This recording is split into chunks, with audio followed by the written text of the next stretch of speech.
అటువంటి వెలుగు రావాలంటే యేసు ప్రభు వారిని మనలో హృదయంలోకి చేర్చుకొని మన వెలుగు జీవితాన్ని అందరికీ కనిపించేలాగా మన జీవితం ఉండాలి, మన నడవడిక ఉండాలి, మన మాటలు ఉండాలి, మన ప్రవర్తన ఉండాలి.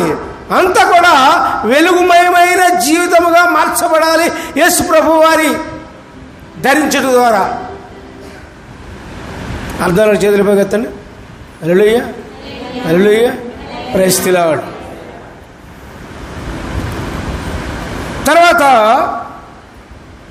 వెలుగు అంటే ఇక్కడ వివరంగా చెప్తూ ఉన్నారు.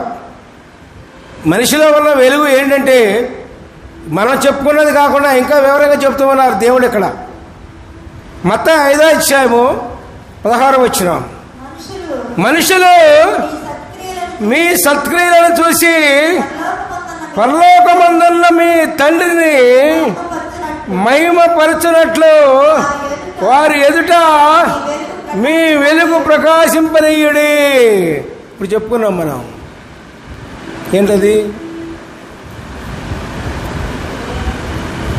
మీరు వెలుగు సంబంధులు, మీరు లోకమునకు వెలుగై ఉన్నారు. యేసు ప్రభు నీలో ఉన్నప్పుడు,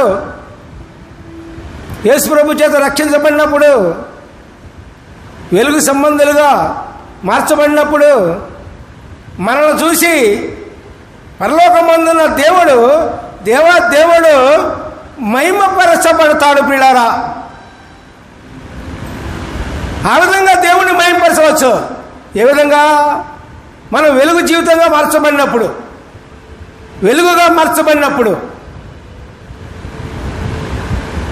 వెలుగుగా మార్చబడినప్పుడు దేవుణ్ణి మహిమపరచవచ్చు. ఆ విధంగా మనం మహిమపరచాలి. మనం దేవుని మహిమపరచడంలో అతి ముఖ్యమైన పాయింట్ ఇది. దేన్ని బట్టి? మీ సత్క్రియలు. సత్క్రియలంటే మంచి క్రియల ద్వారా,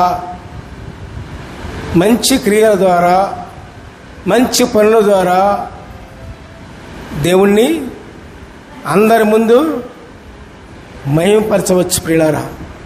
ఆ విధంగా మహిమపరిస్తే పరలోకమందున్న దేవుడు మిమ్మల్ని చూసి ఎంతో సంతోషపడతాడు ప్రియులారా. దేవునికి స్తోత్రం. దేవుణ్ణి సంతోషపెడుతున్నారా?